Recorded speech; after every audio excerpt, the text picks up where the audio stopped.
Baik, tuan-tuan, berkaitan dengan peruntukan Seksyen 12 di dalam enactment kesalahan jenayah syariah Negeri Selangor tahun 1995. Peruntukan ini memberikan peruntukan antara lain mana-mana orang yang bertindak dengan cara yang menghina kuasa yang sah atau mengingkari, melanggar atau mempertikaikan perintah atau arahan. C.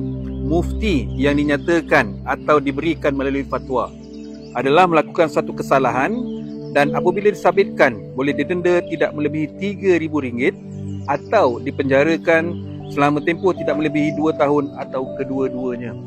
Apa yang boleh saya ulas berkaitan dengan peruntukan ini, tuan-tuan, adalah mana-mana fatwa yang telah dikeluarkan oleh pihak mufti melalui kuasa fatwa yang telah diberikan otoriti di dalam undang-undang adalah mengikat kepada seluruh umat Islam di dalam negeri Selangor ini.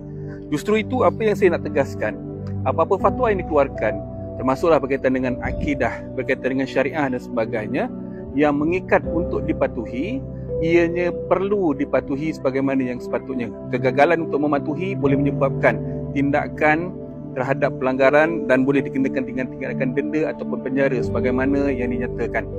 Contoh yang saya boleh katakan, terdapat beberapa fatwa berkaitan dengan soal akidah yang melibatkan seperti ajaran aurat Muhammadiyah pada tahun 1994 dan kemudian berlaku fatwa yang baru selepas itu beberapa tahun kemudian, dan contoh lain berkaitan dengan ajaran-ajaran salah yang lain seperti soal milah Abraham dan beberapa ajaran salah yang telah difatwakan sebagai salah di dalam negeri Selangor untuk diamalkan dan sebagainya.